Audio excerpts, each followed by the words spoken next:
The following story took place in Norway in 2015. If the wording seems a bit off, it's because the story has been translated. I was called in for a night shift on Saturday at the gas station that I used to work at. I'm 19 years old and a guy. I'm pretty short, like 5'6", but I weigh around 190 pounds. Because my lifestyle almost only aims for both powerlifting and bodybuilding, depending on which time of the year it is, I got really mad that I got that shift because I need a good night's sleep. But whatever, I needed money anyway. I shaved my head clean like I do every second day while keeping my full beard and packed 3 decent meals for the shift. I went to work at 11 p.m. and the shift was going to last until 8 a.m. whilst being alone until 6 a.m. I don't mind working alone. Some people get paranoid and everything, but I myself have the kind of facial features and build that most people would not bother to mess with. Even though I'm a very, very nice person, it doesn't really look like I am. I had some customers while working, of course, a lot of drunk people. Since it's Saturday and in Norway, people tend to grab a burger or a hot dog at the gas station before heading home, others just there to fill up on gas. But later, at around 4 a.m. when it started to get more and more quiet, I saw a stressed out woman a few steps away from the door outside. I couldn't exactly tell what she looked like from behind the cashier desk, but I could tell that she was stressed out, standing with her arms crossed together while turning her head to the sides and turning around every now and then. I was considering to go out and ask if she needs any help, but I brushed it off and was thinking she was probably just waiting for someone. But then she looked inside and began to walk towards the entrance. She came inside, breathing in between normal and heavy, and she sat down. I greeted her with a smile, and I could tell immediately that she was a drug abuser, and that she was really stressed out. She was dressed with normal-looking clothes and looked like she was in her 20s. She kindly responded with, "Hey," with an obvious fake smile where you could tell that this person is sad behind the mask that they're putting on. She then came to the desk, asking if she could borrow my phone to call her boyfriend. She said that there were people following her and that they wanted her hurt or dead. The following conversation goes on like this. "Are they looking for you? Like right now?" Yes. Please let me borrow your phone. "Sure thing, but wouldn't it be better if I called the cops for you?" No, please. All I need is to borrow your phone for a quick call. Long story short, I told her to go sit down at a specific corner of the station where there was no glass wall so that people wouldn't be able to see her. She called her boyfriend 2 or 3 times, but nobody responded. She kindly asked me if she can log into Facebook with my phone, to see if maybe she could contact him there. I was kind of unsure about this, but I am by natural reasons very humble, maybe a little too much. Another thing was that I was standing right behind her, so there was no unacceptable things that she could do without me seeing it. So I said, "Alright, you can log into your Facebook." I told her to use the Google Chrome app to go on Facebook and not the Facebook app itself, since I hate spending time logging in and out of my account on my phone. Call me a lazy bastard, whatever.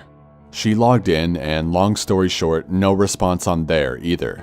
She thanked me a lot for the help and was about to walk out. I asked her if she was sure about me calling the cops or not, but she was 100% positive about me not doing it, which was weird, I thought. "Okay, well, be safe," I told her.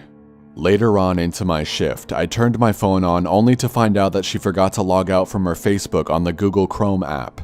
Out of curiosity, I checked the messages, which I believe every other person would probably consider doing. The most recent conversation was obviously her boyfriend, I thought. But there was nothing about "come and pick me up" or even the slightest thing that made me believe that this was her boyfriend. I checked the others below. Every fucking conversation I checked, which was about 6 or 7 of them, was either about drugs or money. Meth, coke, heroin, codeine, you name it. As humble as I am, I just felt bad for her, and I logged out without judging. 2 days later, I'm at the gym doing some deadlifts when I get a call from a number that is not registered in my contacts. I picked up. "Hello, Alan speaking." "Hello, who are you?" "Who am I? You called me and I've already said my name. Who are you?" "You called me 2 days ago in the middle of the night." "No, I didn't." And then I remembered about the girl calling her boyfriend at the gas station 2 days ago. Oh wait, I remember. I don't know her name, but I assume you have a girlfriend? Then I went on to explain the situation. You may think, how the hell didn't I know her name when I had her Facebook logged into my Chrome app, but I simply didn't bother to remember it. He then responded that he didn't have a girlfriend. Surprisingly, this didn't shock me at all. I could tell that she was full of shit when I saw the messages with my own eyes, but I pretended like this was something that came to me as a surprise. Oh, really? Well, that's what she told me, and I tried to help her out after that, which I've already explained to you. What do you know? What do you mean, what do I know? Has she told you anything? If so, I need to know right now. I was really starting to get pissed off. First of all, I was being mixed into some bullshit for no reason now. Second, getting interrupted during my workouts makes me want to rip off someone's head. She hasn't told me anything and I'm really busy at the moment. Please don't call me again because none of this is actually my business. It is your business. You helped her, you piece of shit. Before I hung up, I told him to fuck off, otherwise I would take this case to a level that he would regret. I mean, obviously I would never kill him or anything, I just tried to come up with some dumb shit to scare him. I got a bit frustrated too. Why the actual fuck would that girl call a psycho who obviously didn't like her? It was clear that he was mad because he thought I somehow helped her, which I still don't understand what he meant by that. So, on to the rest of the story. My neighborhood is quiet, and my town is small, so it's not hard for anybody to find anyone. It's as simple as pasting someone's phone number in a specific website and their address will most likely show up. And eventually, I happened to get a little visit. As I said, the neighborhood is very quiet after midnight, and while being in bed watching some bodybuilding videos for entertainment, I started to hear someone driving towards my area. Well, that's not normal at this time, but it happens. Eventually, I heard a car park right outside my property behind my garden, which goes a little bit uphill filled with stones and flowers. So I couldn't see the car from that point on, but I heard someone opening the car door and locking it. What the fuck was going on? I opened my window quietly, just to be able to hear a little bit more. I could hear the man walk up the little uphill part of my garden, which made some sounds because of the stones. I won't lie, I was scared as shit. I couldn't see him either, because everything behind my garden is blocked from my point of view by tall cements for the garage. The garden uphill leads to the balcony where a big glass wall is, and that's where my little sister's room is. I went to the exit of my door and quietly walked out. I walked to the cement stairs at the side of my property, which leads me to the exact same spot as him. I could hear footsteps, and I quietly walked up the cement stairs. Then I caught a glimpse of the guy. Probably the guy I was speaking on the phone with. Keep in mind, I still don't know what the hell he wants from me and why the fuck that junkie woman called him in the first place at the gas station. I know nothing. My adrenaline was high, but got almost to its peak when he was right outside my little sister's glass wall. I was scared, but also really pissed off. No way he's going in there or trying at all. At the top of the cement stairs, I walked quick but silent until I saw that he could hear someone walk behind him just a few feet away. Then, I ran as fast as I could and pushed him with all my anger, leading him to get smashed into the wall beside my sister's glass wall, before I proceeded to get over him and hold my palm over the side of his face, pushing it down while asking what the fuck he wants. My little sister woke up screaming, which also woke my mother up. She ran out and asked what the hell was going on. Why my dad isn't home is another story, but anyways, my family's facial expression was filled up with fear and I told my mom to call the cops. The man said nothing, just laying still with his left hand wrapped around my right wrist because of the pressure I was holding his face down with. He was literally resting for a few seconds before starting to resist like a horse again, but he ran out of energy fast. I would ease my palm off of his face so that he could get his head up a little bit, only to smash it down again with anger. Both he and I were breathing heavily. I stopped asking questions and my mother was on the phone with the police, always reacting with fear when the man started to resist again, but I told her it was under control. It didn't take long before the cops showed up and arrested the guy. I told them the whole story about both the girl and the guy. They were both just regular fucking drug addicts and have both been in prison previously for it. I was scared as shit and still to this day don't know why I had to be involved in this. Maybe he was just a paranoid psychopath. My lesson to you, never let some creepy stranger borrow your personal phone for situations like this. If it sounds dangerous, simply call the police to help them, and if they don't want you to, then just leave it. If you're at work, like I was, use the work phone.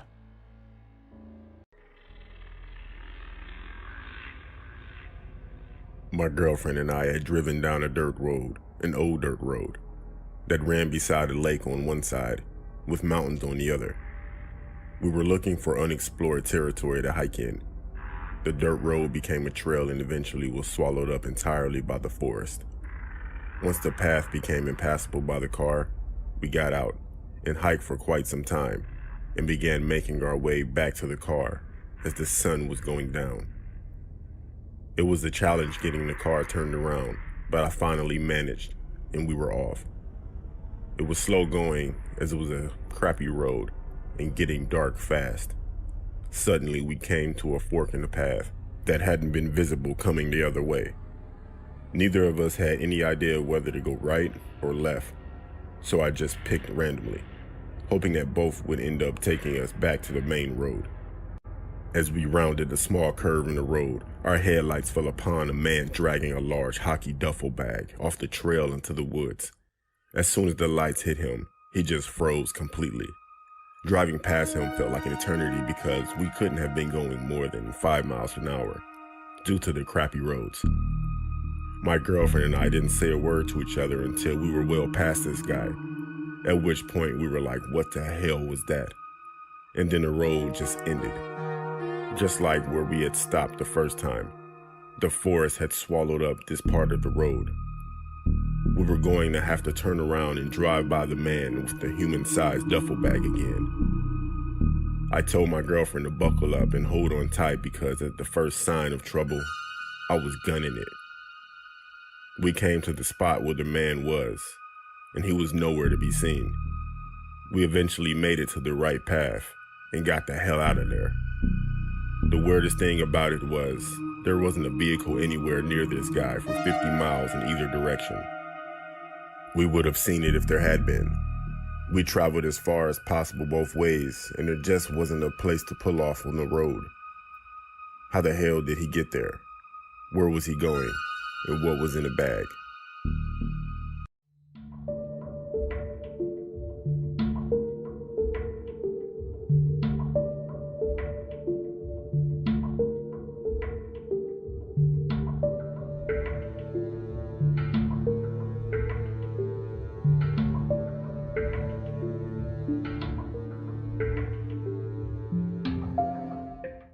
This story is from a female's point of view.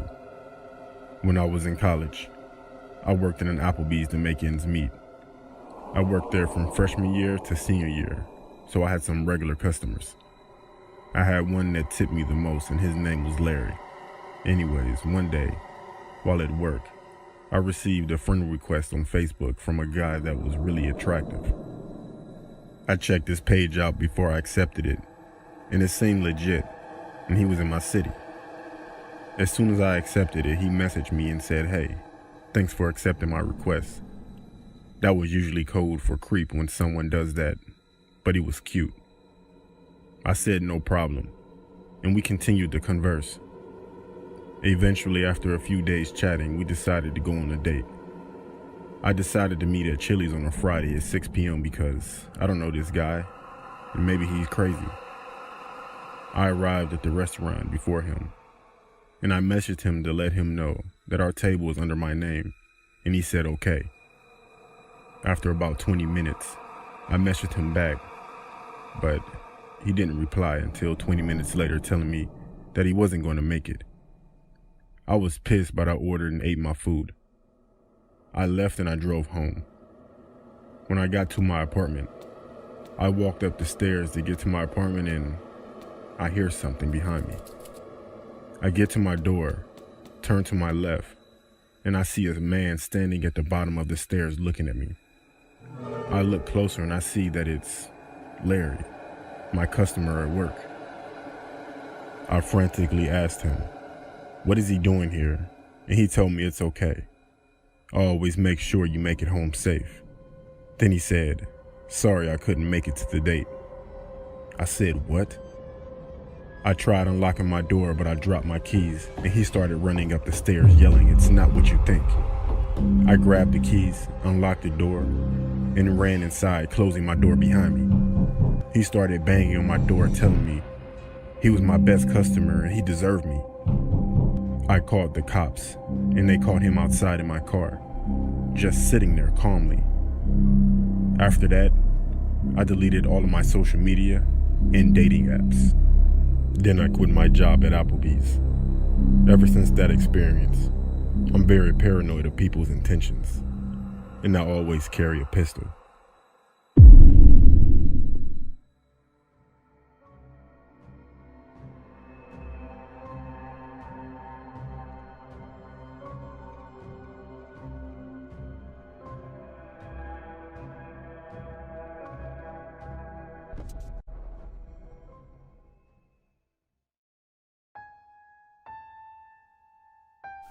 This story happened to me on the deep web.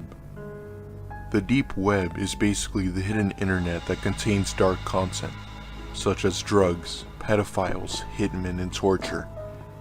None of that really interests me.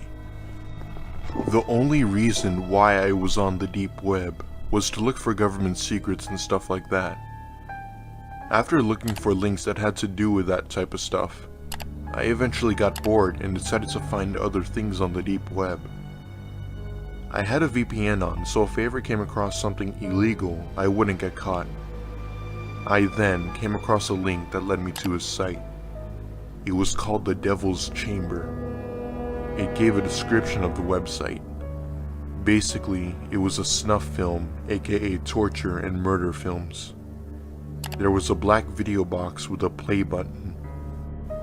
I was very curious and clicked on the play button. A black screen popped up with a timer and a live chat box with people waiting for something. The timer said 3 minutes till showtime. I got curious and typed in the chat what everyone was waiting for. They all said, a murder live stream. I didn't like this and I put my cursor over the X.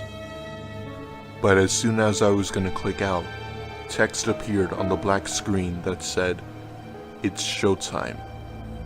I watched and waited to see what was going to happen.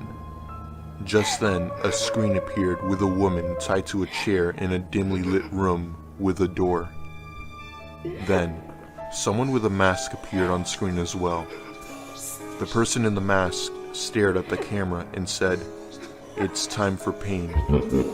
He then opened the door and closed it behind him. A few seconds later, he came out with a dog tied to a chain. The dog was barking like crazy in a really aggressive way. It was a pit bull, and I knew what was about to happen. The pit bull lunged at the woman, attacking her while still tied to the chair. She was screaming in pain as the dog was biting and chewing her apart. A few minutes later, she stopped screaming, and she was dead. The person in the mask then walked out of the room with the dog, leaving the woman whose flesh was literally torn apart. I closed out immediately and deleted the Tor browser. I will never, and I repeat, never go back on the deep web again.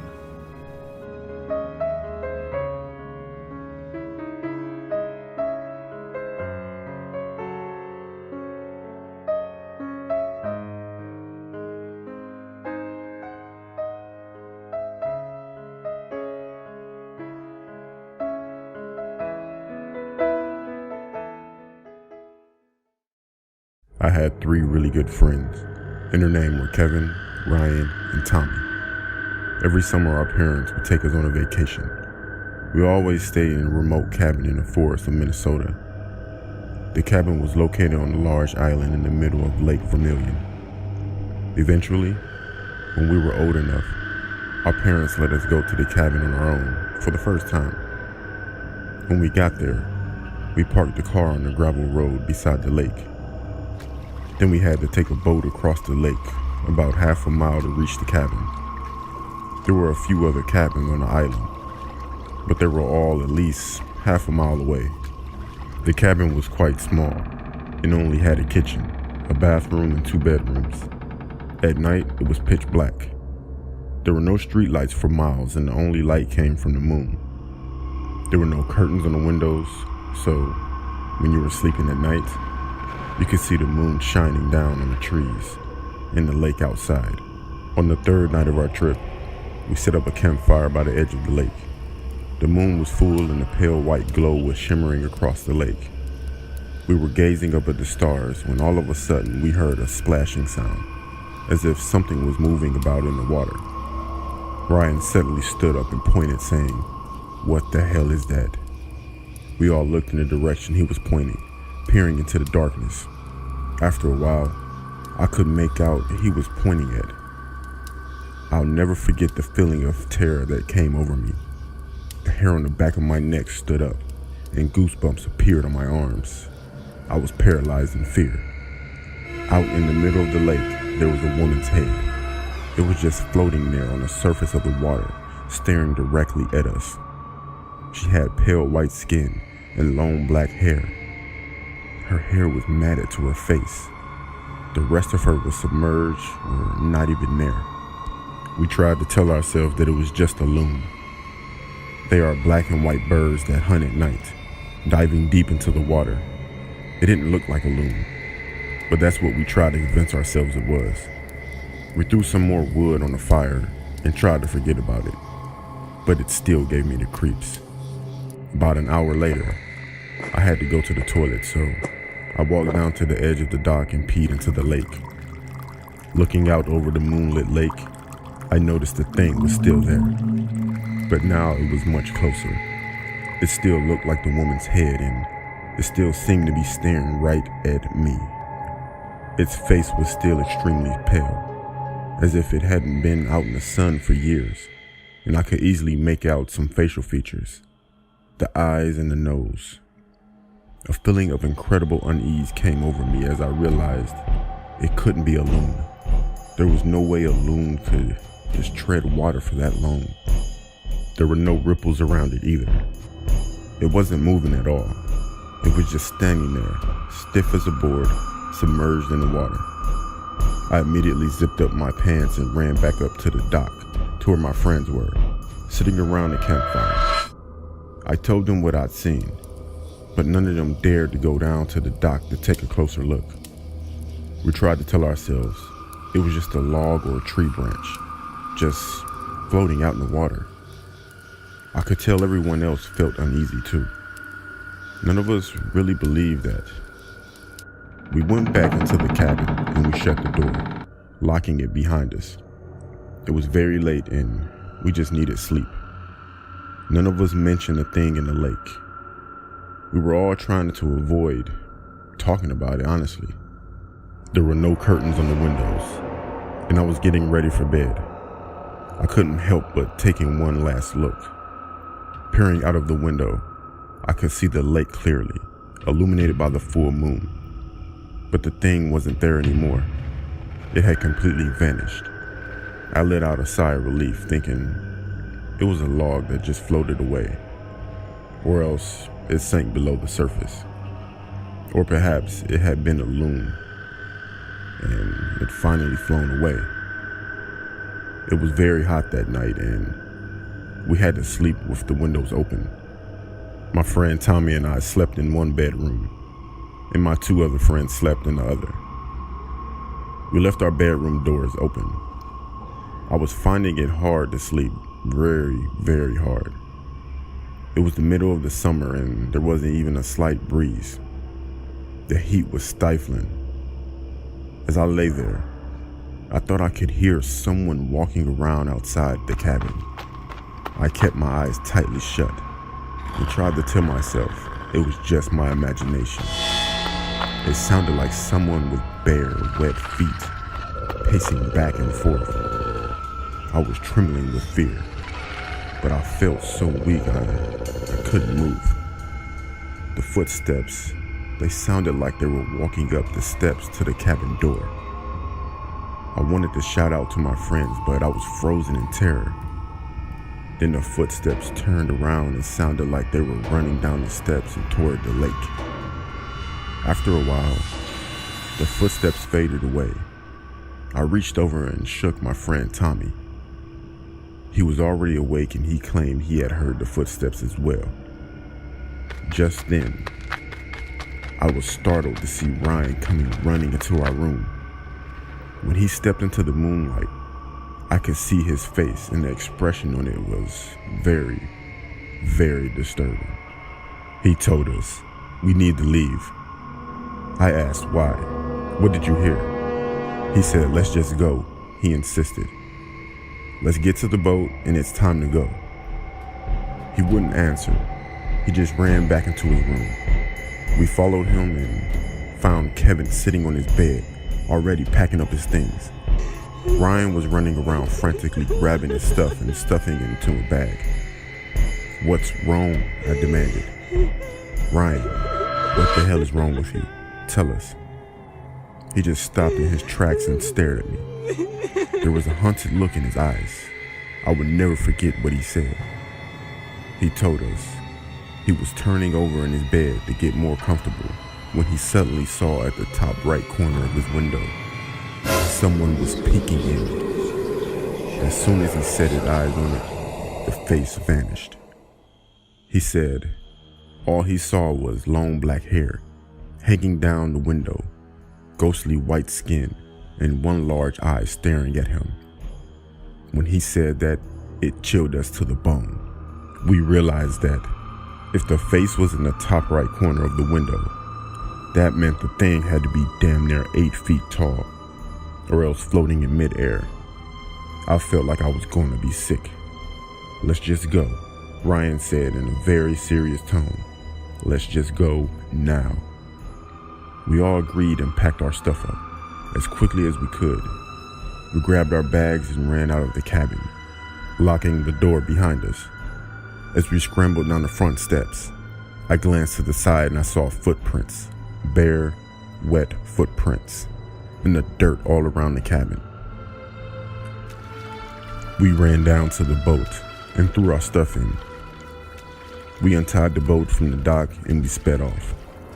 I looked back over my shoulder and stared at the island, but I didn't see anything moving. However, I had the strangest feeling that someone or something was watching us. When we finally reached the other side of the lake, we tied up the boat, stuffed our backpacks in the car, and drove off. We had been driving for about 10 minutes when, out of the blue, Ryan suddenly broke down sobbing. He kept saying over and over, "What was it, guys? What was it? What did we see?" On the way, we called our parents to tell them what happened. Ryan was freaking out, and we didn't know what to do. They told us to just get home safely and quickly. My friend's dad went up to the cabin a few days later and said he saw nothing out of the ordinary.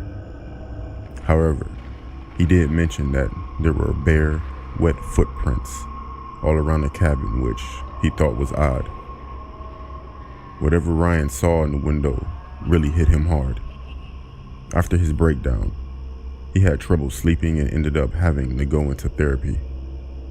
They gave him some pills to calm him down and allow him to get a decent night's sleep. As time went on, he recovered and ended up being fine. But to this day, he still can't sleep unless the curtains on his window are completely shut. This happened to me in 1970s. To be exact, it was November 23rd, 1971. I was 20 years old at the time and was really down on my luck. I was living in Portland, but I'm from Seattle, and I'll be going home very soon. I had lost my job and was about to be evicted from my apartment because I couldn't pay the rent. I will be flying back home to stay with my parents until I could find a new job or somehow get the money for my apartment, which would be very unlikely. I had one night left in my apartment before leaving. I didn't feel like staying home, so I decided to go for a walk and have a drink in a bar. On my way to the bar, I stopped at a convenience store and purchased a lottery ticket. I walked down the street and entered a nearby bar, where I ordered myself a beer. Not long after that, a man came inside and sat next to me and ordered a drink. We got to talking about life and just general conversation when he mentioned he was going to a flight the next day to Seattle. I laughed and asked him, "Wait, flight 305? He laughed and said, "Yeah, that's the one." He asked me why I was heading there. I told him I had money troubles, and coincidentally, he said the same thing. He seemed like a nice guy. We talked for about another hour before he decided to call it a night. Unfortunately, I never caught his name. I was about to leave the bar myself shortly after that when I heard over the TV that the lottery numbers would be announced. I decided to stay and check if I had won. Why not? And would you believe it? I won $15,000. Of course, I was beyond belief with shock. And of course, I wouldn't need to go back home because I had money now. The next day, I saw something on the news that a flight had been hijacked and the plane was being held at ransom. It was the same flight I was going to be on. And I couldn't believe it, but the sketch of the guy they described who took the flight hostage was the exact same man I had been talking to in the bar. He used the name D.B. Cooper. If you didn't know, he threatened to explode the plane with a bomb unless he got $200,000, which he did, then jumped out of the plane with the money and parachute and was never seen again. I didn't know why, but I never said anything to anyone. Even if I could, it's not like I knew his real name. It was such a scary coincidence that the only thing that stopped me was the reason why I was in that predicament anyway. I needed money, and then I got some. It's strange how everything works out in life. When I was 17, I didn't have a driver's license. Most of the time I walked or hitchhike. There was this one night. There weren't that many cars on the road, and it was very cold. And this man pulled over. When the guy pulled over, I took a good look at the guy and figured I could take him if he tried anything. He was on the slender side and had a strange frailness about him, even though he looked healthy enough. I got into the car after we agreed on the destination. We exchanged names and I warmed my fingers up in front of the heating vent. He spoke quietly, asking a few questions along the lines of, was I local and how did I like living there? He said he only been here for a few months, but found it beautiful and hoped he could find happiness there. That comment struck me as a little odd, but I brushed it off. It began to snow and the road quickly got slippery. So he slowed and he kept his eyes straight out the windshield, driving silently. I was okay with that, as small talk was never my forte. About 10 minutes later, I noticed the car near the intersection we were approaching seemed to be sliding, so I said, "Watch out." He immediately hit the gas, shooting through the intersection and burst out with, "Don't ever scream at me." Needless to say, I was taken aback. I said, "Look, this is close enough. Just pull over here and I can get there." He didn't seem to hear me. So I said, "Richard, did you hear me?" I said, "You can pull over here and let me out." But no response. He just stared straight ahead, driving faster now than he did when it started snowing. To say I was scared doesn't seem to cover the depth of the fear that began to rise in me. I didn't know if I should stay quiet or speak, but I was damn sure not going to yell after his outburst. After about a mile, he began to mumble under his breath. I couldn't quite make out what he was saying, but I assumed he was speaking to me. So I said, "What did you say? I couldn't hear you." He began to speak quietly and rapidly, saying things like, "You're always yelling at me. I've told you time and time again, do not yell at me. I don't appreciate it. No, you don't listen, you don't listen." And I was just sitting there looking at him. I was at a complete loss. I didn't know what to say in response or if I should say anything at all. I contemplated just jumping out of the car, but nixed that idea when I realized the door lock was missing. There was just a silver-lined hole where it should have been. I started to cry and debate with myself about causing an accident by grabbing the wheel and hoping for the best. when he suddenly looked at me for the first time since I had gotten in the car. He blinked several times, rapidly, then slowed the car, pulling into a gas station. I waited to see if he unlocked the doors, not wanting to say anything to set him off again. After a minute or two, he quietly said, "I think I better let you out of here." And he hit the button to the door locks, and he opened the door. I wasn't about to hesitate, so I jumped out of the car as if I were on fire. I was about to turn and walk into the gas station when he called my name. He looked so damn sad and I hesitated. He apologized, said he was sorry if he had frightened me, that he never would have harmed me. And he asked if I'd be able to get home okay. I said I would and closed the door. He began to pull out of the gas station, but stopped suddenly. He just sat there for a couple of moments, his head down. I froze, wondering what the hell was up, and was about to run into the gas station, but he opened his window and yelled at me, waving something in his hand, my hat. I left it on his seat. I slowly approached the side of his car, and he handed it to me, apologizing again. I didn't know what else to say, so I just said, "Thanks." I watched as he drove off, making sure he was out of sight before moving on so he wouldn't know which direction I was heading. As I walked, I went to put my hat back on, and a piece of paper fell out of it. Folded into a paper was a $100 bill. The paper said, "I'm sorry. Please take a cab and don't hitchhike anymore tonight." I didn't. In fact, it was the last time I ever hitchhiked in my life. Will never, ever do that again.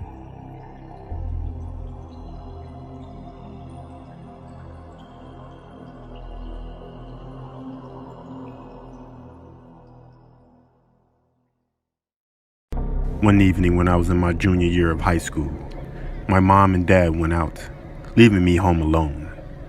I had a lot of homework to do, so I spent the whole evening sitting at a desk in my bedroom. My parents left the house around 6 p.m. When I was doing my homework, I put on my headphones and I listened to loud music. There was a big storm that night, and my desk was facing the window, so I could see the rain and the lightning outside. My parents got back around 11 p.m. When I saw their car drive up, I took off the headphones. As soon as my mom opened the front door and came inside, I heard her shout out my name.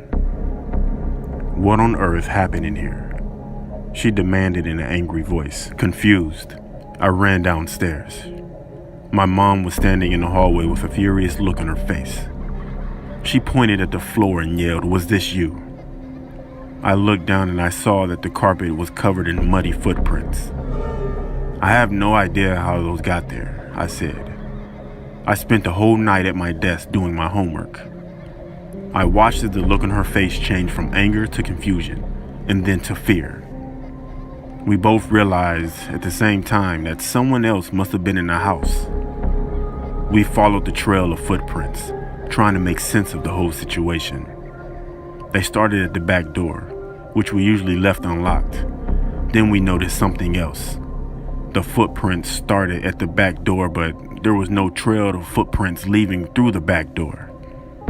All of a sudden, we hear something loud, a pounding noise that echoed throughout the house. Then the sound of the front door being wrenched open and slammed shut again. We all ran into the garage and locked the door behind us. My mom took out her cell phone and called the police. She told them to come quickly as she shouted that someone's in our house. After what seemed like hours, a patrol car arrived with 2 police officers, a male and a female. One officer stayed with us in the garage, while his partner went through the house, searching room by room. When she came back, the female officer told us that there was no one in the house, and it was safe to go back in. As we were all breathing a high sigh of relief, she asked, Whose bedroom is upstairs on the left? My parents looked at me. It's mine, I told the officer. She asked us to follow her.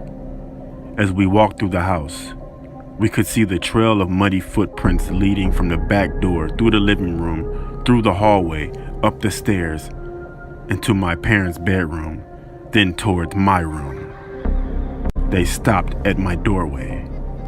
The female officer pointed at my door, which had been open the whole night.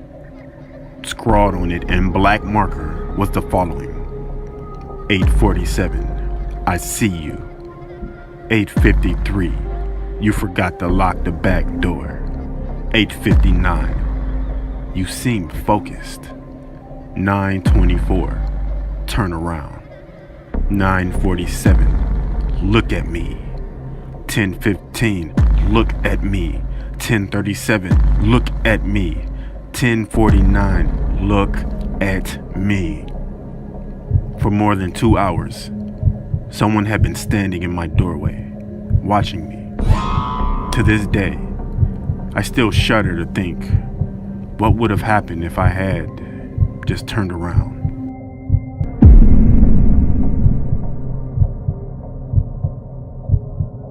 This story happened about 3 years ago. When I was 16, I had my first boyfriend, Ben, who just so happened to be my next door neighbor. For the first few months of dating, we were going fine, up until I had dinner at Ben's house one evening. His dad, Graham, gave me the creeps. From the first moment I ever met him, he was creepy to me.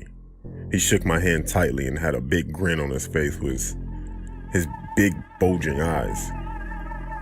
At the dinner, I swear Graham never took his eyes off of me at all. Every now and then, I would glance over to see if he was still staring at me, and of course he was. From then on, I spent more time around Ben's house. We would watch movies in his room, play video games, or just study homework. Whenever I was at Ben's house, his dad would always be lingering around. Like he would always burst into the bedroom without knocking, asking things like, "How's everything?" or "I thought I heard you calling me." Basically an excuse to come in. It's like he wanted to catch us doing something, if you know what I mean. And whenever I would go to the bathroom, of course, he would try and come in, even though the door was locked. He would knock and say, "Oh, I didn't realize someone was in the bathroom." This creepy stuff went on for a while, maybe about 2 months, but there was this one incident that really scared me. Ben asked if I can go to the basement and grab a couple of pops. I went down there and looked around in the fridge to see what drinks they had. Then I heard the door close. It was the basement door. And then his dad came walking down the steps. He asked me what I was doing down there, and I told him I was just grabbing some pop for myself and Ben. I smiled and walked past him and headed up the stairs. I tried to open the basement door, but it was locked. His dad locked it behind him. I turned around and said, "Sir, could you help? The door is stuck." He didn't reply. I went back downstairs and I saw his dad with his top off, rolling a can of Sprite on his body, saying, "It's a hot day, isn't it?" I was extremely uncomfortable, and I asked once more, "Could you open the door because it seems to be stuck?" I didn't say lock because I didn't want him to know I was uncomfortable.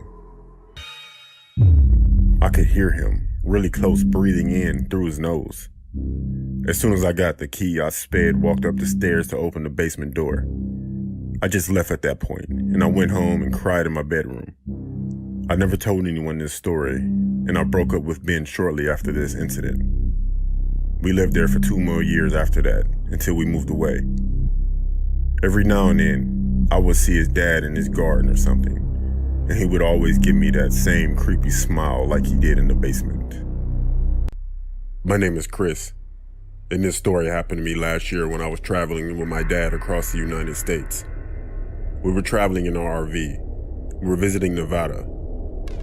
And of course, we had to go and check out Area 51. By the time we got there, it was pretty late and quite dark out. So we thought we would just park the RV, sleep, and check it out in the morning.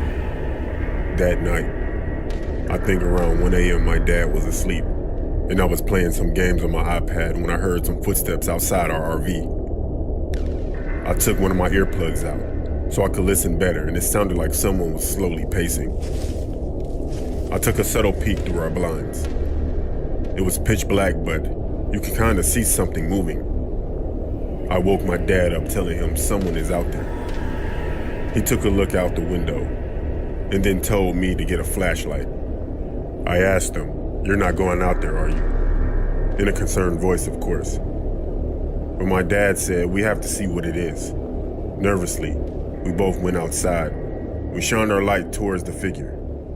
It looked to be a man with his back toward us. My dad spoke out, "Hello?" No answer, or even any movement. My dad spoke again, "Hello? Can you hear me?" As we slowly got closer, you could see the man was wearing some kind of gown, like a hospital gown that patients wear. The man was still unresponsive. We got close enough to tap him on the shoulder, and the man slowly turned around. He looked kind of pale, as like a ghost, and his eyes were black, like they weren't even human. He stared right at us, and my dad stepped back in shock. Then we heard a noise. It was more footsteps.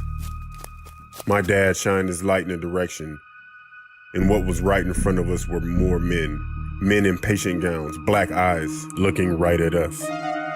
Me and my dad ran back into the RV and drove as fast as we could away from the Area 51. We spent the rest of the night in the motel we found. We never went back to Area 51 after that. A few years ago when I was in college, I would take odd jobs to pay my half of the rent. One day in particular, I was babysitting a set of twin boys that were 3 years old. The mother told me she hired me because she would only hire men due to her crazy ex-husband. I was confused when she told me that, so I asked why.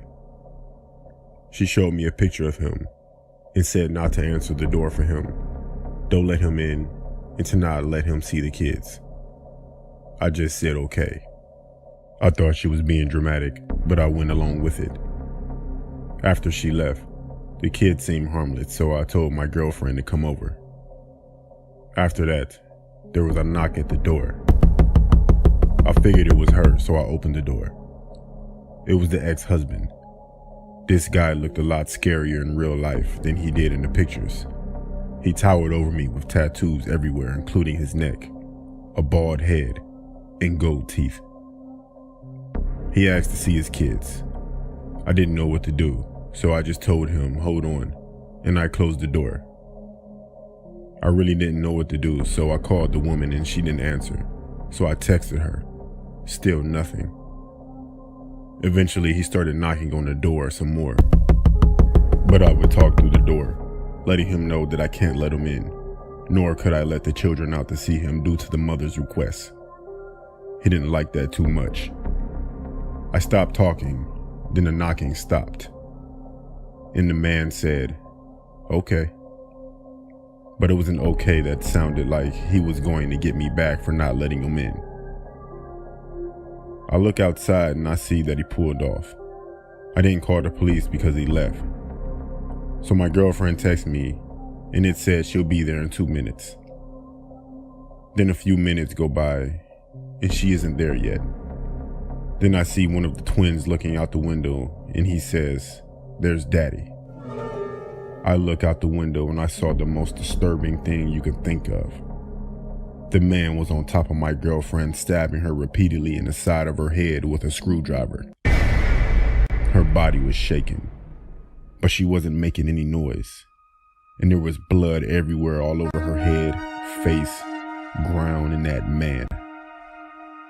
I wanted to burst out of that door to help her, but I couldn't bring myself to do it. So I called the police. The man just stood there, staring at the house. He never tried to escape, just waited for the police as if he were crazy.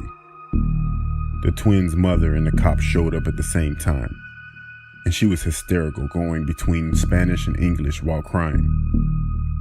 I felt numb, guilty, and ashamed that I called my girlfriend over, and she was killed. And I was a coward that stayed in the house. Till this day, I still feel the guilt. When I was 10 years old, I stayed at home by myself for the first time while my parents went out for a date. I was really into horror movies, so my imagination ran wild, so I had every light on in the house. I was scared, honestly, but not so much due to the lights. My parents told me they would be back by 10, so I wasn't really worried. I had food, blockbuster movies to watch, and my favorite game, Manhunt, on my PS2. By the way, this was 2004. It started to get dark outside when all of a sudden a storm hit, and the lights went out. As soon as it happened, I ran into our living room near the front of the house with my flashlight. I was definitely afraid now. I decided to get under the covers on the couch. I tried to fall asleep, but I was so afraid I couldn't. I don't know why, but I peeked out from under the covers, and I swear, I saw the silhouette of a man in the corner of the room. I jumped back under my covers, breathing heavily. Then all I heard was slow, methodical footsteps. They were coming toward me. Then I heard whispering along with the footsteps. My heart was pumping out of my chest at this point. Then the sound stopped. I just laid there frozen. No sound. Go! I got up and ran out of the house because it felt like someone touched my arm. And I know I heard someone yell the word go. I pretty much ran out of the house with the blanket over my head. I ran to my neighbor's house. I told them what happened and they called the cops from their cell phones. My parents arrived a little later than they expected due to bad traffic. They seemed angry about what happened. The police say that there was no evidence of a break-in. I still to this day remember that feeling of fear, but I really don't know if it were my imagination or not.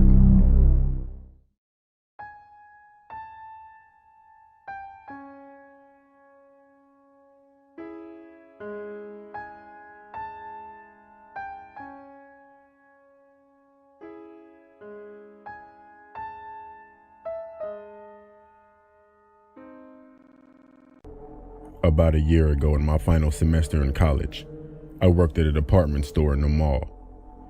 I didn't have a car yet, so I asked for the day shifts because it was a 2-hour bus ride back home. So basically, if I had a closing shift, I'd get done at 11 but not get home until around 1 a.m.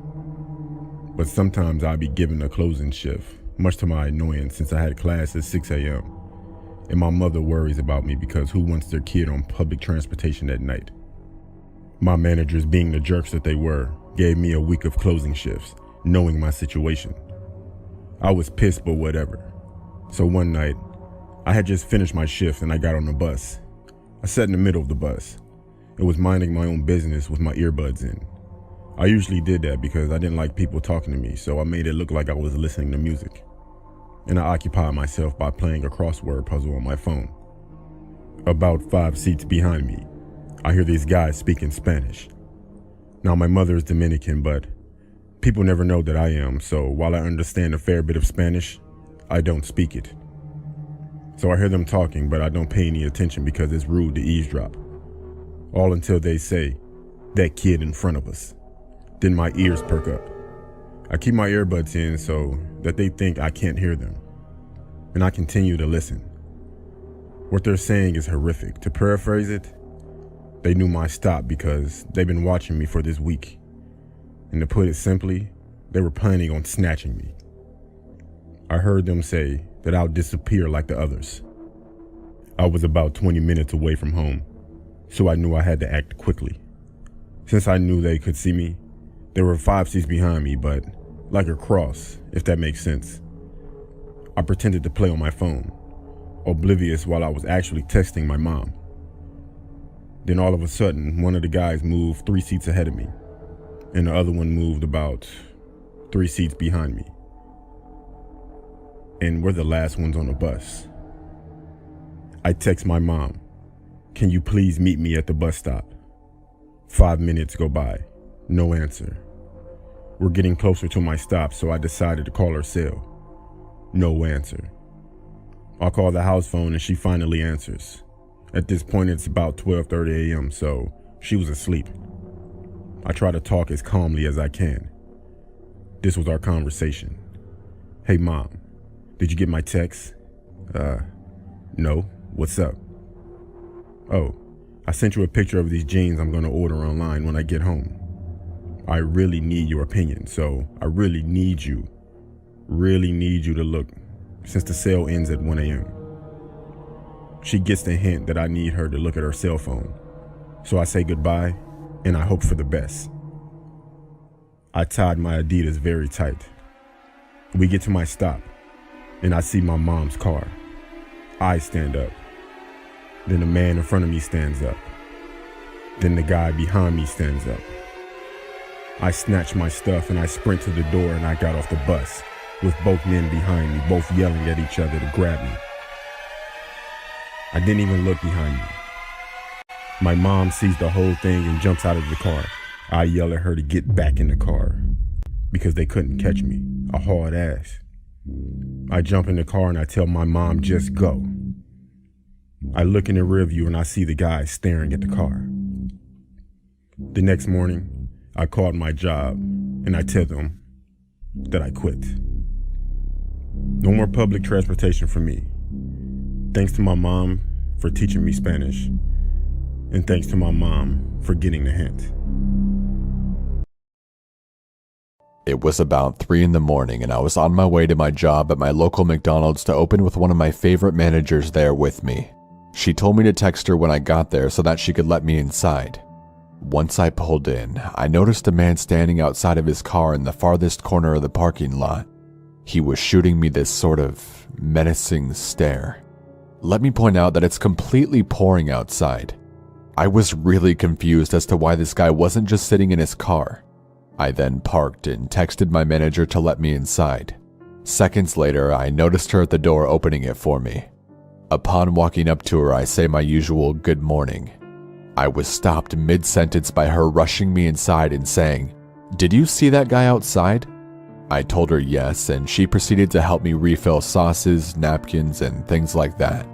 My manager then told me that she's going to check the security tapes just to make sure that everything during the period that the restaurant was closed was okay. Minutes later, my manager called me into her office for whatever reason. She told me to look at the screen and it showed that the same man was standing outside. The time was 12:47. She then fast-forwarded the tape to reveal that the man had been standing outside the entire time up until now, and at this point it's about 3:50 a.m. I ran to the front lobby and I noticed him still standing over by his car.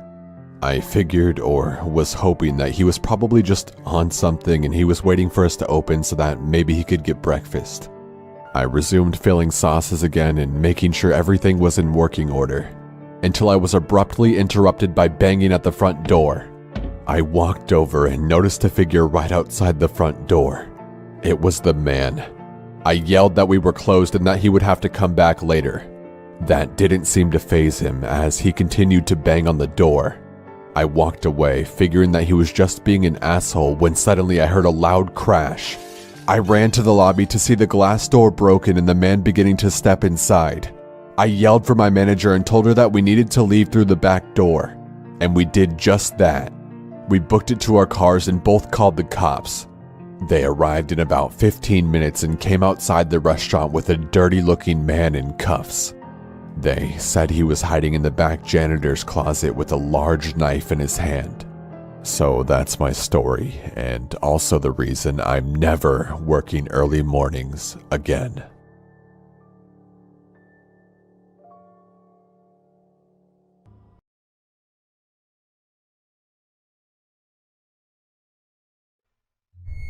It was my first Halloween living in my own house away from my parents. I live in a small corner house with a basement but no upstairs, a house my parents paid half for. It was 11 o'clock at night. I was sitting in the living room watching scary Halloween movies when I found myself getting up to answer a knock at the door. But then I stopped and thought, who could be at the door at 11 p.m.? Surely there were no more trick-or-treaters out.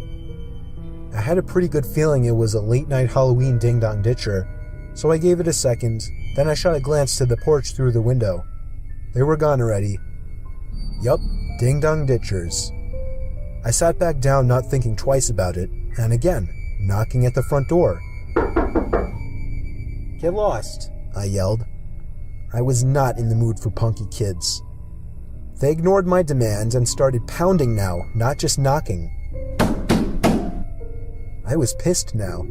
I leaped up and swung the door open. No one was there once again. I slipped on my shoes and headed outside to begin searching the bushes for the kids, but there was nobody in sight. Not in the bushes, not behind my car, not across the street. I was done answering.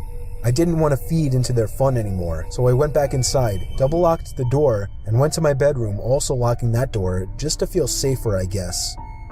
Even over the TV, I could still hear the stupid kids pounding on my front door repeatedly.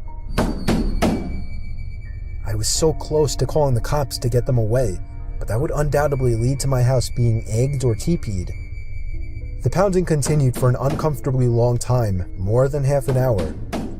I thought these kids must be filming something for YouTube and were desperate for a reaction, but I wasn't going to give it to them.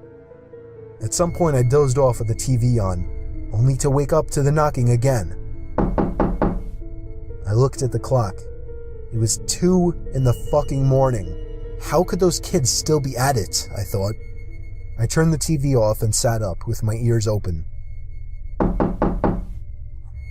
For a few moments, my heart completely stopped as I realized the knocking was not at my front door, but rather at my bedroom door. I jumped out of bed, looking around my room like a madman for something to use as a weapon.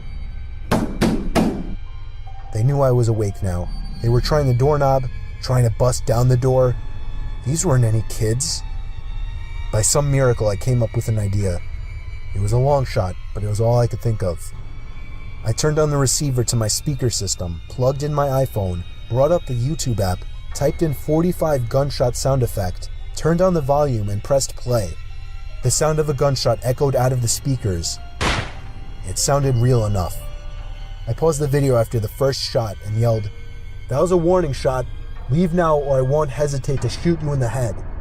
And it worked. I heard 2 pairs of footsteps stomping over my wood floors and out the front door. I gave it a moment before opening my bedroom door and peeking outside. They were gone, but the front door was left wide open. I quickly shut it, called the police, and that's where my story ended.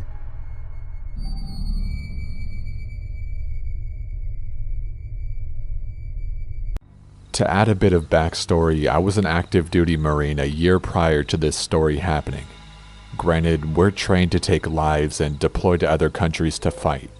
Sad to say that I never got the opportunity to deploy, but if I wasn't trained as a Marine, I honestly think I wouldn't be here telling this story. Now, onto this story.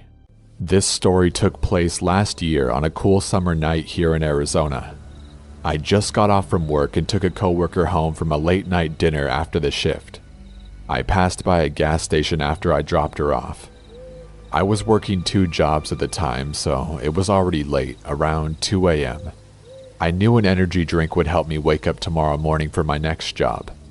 So I was slowly pulling into this empty gas station. I noticed no other cars anywhere. That's when something caught my eye as I was pulling up in front of the entrance. There was a shadowy figure that suddenly pulled up along one of the walls of the gas station and kept creeping along the walls, getting closer as I pulled up. There was some sort of shadowy figure that suddenly pulled up along one of the walls of the gas station. It crept along the walls, getting closer as I pulled up and turned off my car.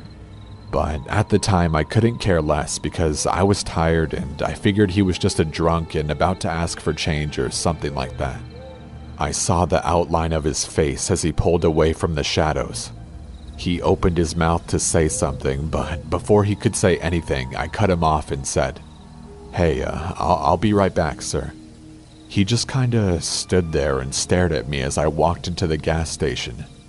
I wasn't even thinking about him because I was tired and just wanted to go home. I swooped up my favorite energy drink and walked up to the cashier. I paid for my drink in a matter of a minute as the cashier wasn't really in any mood to make any small talk. I pushed the entrance door open and I noticed that the man was no longer there. I was looking around for the man as I approached my car to only see him coming from the dark corner again. But something seemed off about him this time. I didn't care to stick around to see what was off about him and went to open my car door. Then I heard rapid footsteps approach from behind me. I turned around as fast as possible to make eye contact with him. He was just staring at me less than an arm's reach away. Every option suddenly ran through my head, screaming at me to just get in the damn car and slam the door. But he was already too close for me to try anything without him trying to do something. So I wanted to try and create a peaceful conversation as a desperate attempt to try to get this creep away from me. I said, "Oh, hey, it's you again. Is there something I can do for you?" His whisper had a scratchy tone to it as he said, "Gotta need change." I was actually thrilled. I was happy because I could just give this creep some money as a peaceful resolution. I said, "Sure do. Hold on, I'll dig it out for you." By the time I grabbed a fistful of change as I leaned into my car, I heard the passenger door behind me open, and then I felt a handful of my hair get pulled into my driver's seat. My hair got yanked back really hard as he whispered, "You fucking scream or yell and I'll fucking kill you." Then I felt a knife slowly glide over my throat. He then whispered, "Understand." I carefully nodded up and down. He then replied, "Now we're going to New Mexico. Don't do anything stupid or I'll cover your car's interior with your blood." At the time I was thinking, fuck, this can't be fucking real. So I had to think and relax. That's one thing my commanding officer said in the Corps. The key to victory is a clear conscience and a cool head. So I asked him, "Okay, how are we doing this? You just gonna give me directions?" I then felt his grip on my hair loosen. "Good, smart kid. I hate when they beg me to let them go. Now use your GPS or whatever." His knife was still gently pressed up against 70% or so of my throat. So I told him I was slowly going to reach into my glove compartment for my GPS. Then I asked him where in New Mexico we were going. He laughed and told me to just shut up and drive. Why was he laughing now? This guy was a complete psycho. I was there driving and praying in my head for a chance to open where I would be able to fight back. I could tell that his knife was starting to get loose around my neck for every 5 minutes or so that I drove. The knife at the start of this drive was at about 70%, but now it was at around 50%. I had to make a right at the intersection. Finally, I saw an opportunity. I saw this Ford Ranger pickup truck coming down the road I was supposed to join on. In my head, I asked myself, "Do you really want to die a coward?" Then, as I saw the Ford Ranger approach at a rapid rate, I pressed all the way down on the gas pedal. Then, boom. All I remember from all the commotion is the guy leaning back as I slid my hand under his wrist of the hand that was carrying the knife and pinned it against the steering wheel of my car. I can hear the horn blaring, attracting more attention. He let go of the knife and ran out of the car as the intersection made itself known to me again as my surroundings were no longer blurry. I wanted to run after him, but the driver of the Ford Ranger grabbed me and said, "Hey, what the hell happened? Do you have insurance?" I was trying to push through the guy to catch that fucking coward, but the only words that escaped my mouth were, "Don't let him get away!" That's all I was yelling as I saw the dark silhouette of the man disappearing into the darkness. I told the police everything when they arrived. I did everything you're supposed to, but nothing really ever came of it. And they didn't see anyone matching my description of the man. I now carry my gun on me and a few knives, so I will never be the victim of something like this again.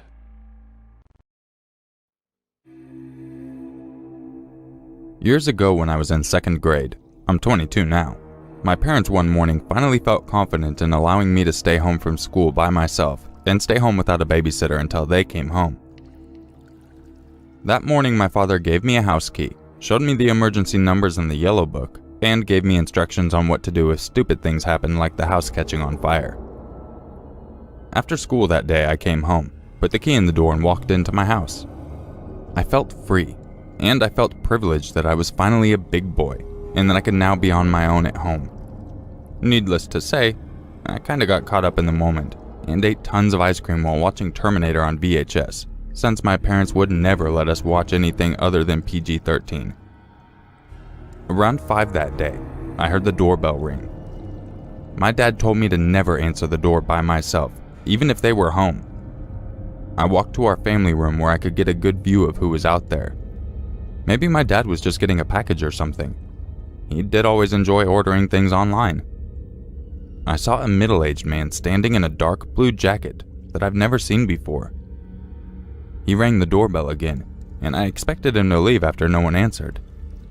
After a third ring, I saw him walk down the steps and I assumed he was leaving. I went back to watching Terminator when I noticed something outside my kitchen window. The man was in our backyard for some odd reason. I felt scared for my life since some stranger was on my property. I ran under the kitchen table and grabbed the cordless phone from the counter and proceeded to call my dad's work number. My dad answered, and I exclaimed how a strange man was in the backyard and was now proceeding to try and open the sliding door. My dad told me to stay where I was and to call the neighbors. He would call 911. I told my dad I loved him, and he said he would call me immediately after he called 911. Before I could call my neighbor, the man was able to somehow open our family room window. I feared for my life and ran to the bathroom and locked the door and called our neighbors. After 30 seconds, I hear my neighbor running through our house, shouting my name to see if I was okay. She said that she saw no one in the house, and we stayed in the bathroom until the police arrived. The police conducted their investigation and told us that they found some fingerprints that matched a recently released convict who was previously in jail for breaking into homes. After that day, my parents did not leave me alone without a babysitter until I went to high school.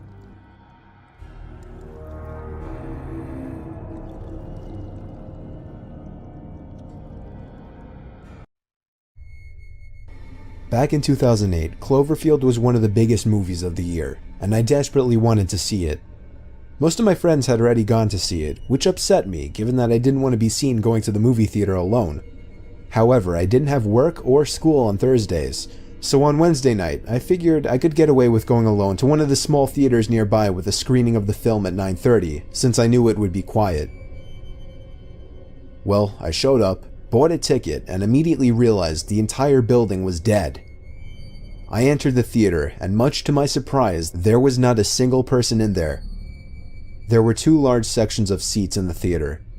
I sat in the bottom row of the upper section, which was seated just behind a tiny wall. During the quiet parts of the movie, which were very few, I kept thinking that I was hearing something coming from behind me. It was almost like I was hearing a voice. Is someone there? Nothing.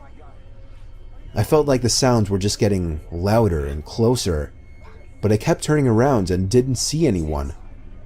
I felt like I was losing my mind.